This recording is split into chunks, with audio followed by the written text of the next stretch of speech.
పాత నిబంధన గ్రంథము సామెతలు 27వ అధ్యాయము. రేపటి దినమును గూర్చి అతిశయపడకము. ఏ దినమున ఏది సంభవించునో అది నీకు తెలియదు. నీ నోరు కాదు అన్యుడే, నీ పెదవులు కాదు పరులే నిన్ను పొగడదగును.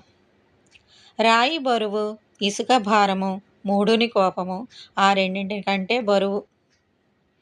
క్రోధము క్రూరమైనది, కోపము వరద వలె పొర్లున్నది. రోషము ఎదుట ఎవడు నిలవగలడు? లోలోపట ప్రేమించుట కంటే బహిరంగముగా గద్దించుట మేలు. మేలును కోరి స్నేహితుడు గాయములు చేయును, పగవాడు లెక్కలేని ముద్దులు పెట్టును. కడుపు నిండినవాడు తేనె పట్టునైనను త్రొక్కివేయును, ఆకలి గొనిన వానికి చేదు వస్తువైనను తీయగా ఉండును.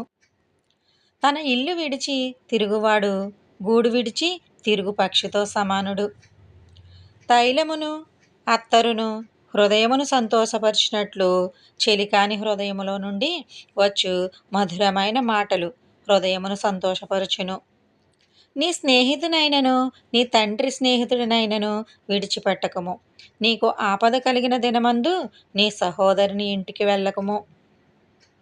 దూరములోనున్న సహోదరుని కంటే దగ్గరనున్న పొరుగువాడు వాసి.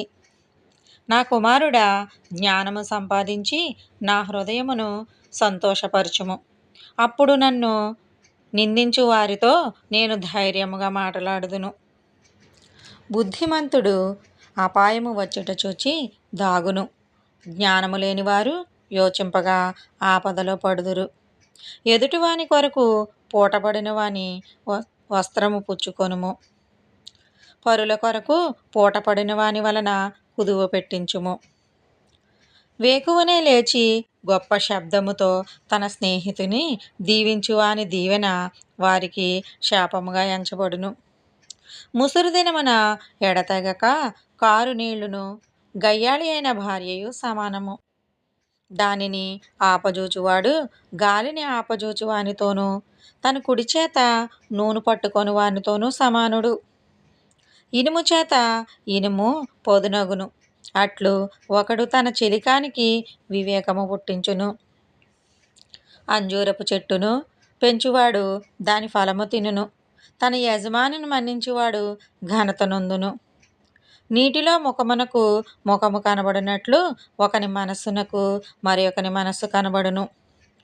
పాతాళమునకును అగాధ కోపమునకును తృప్తి కానేరదు, అలాగున నరుల దృష్టి తృప్తి కానేరదు.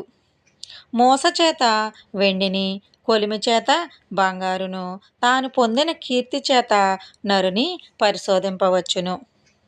మూఢుని రోటిలోని గోధుమలలో వేసి రోకట దంచినను వాని మూఢత వాని వదిలిపోదు.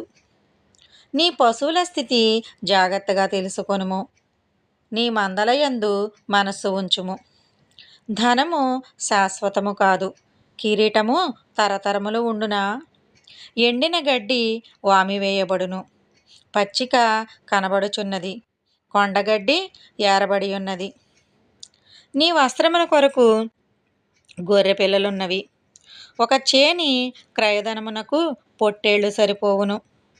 నీ ఆహారమునకు, నీ ఇంటివారి ఆహారమునకు, నీ పనికత్తెల జీవమునకు మేకపాలు సమృద్ధి అగును. ఆమెన్.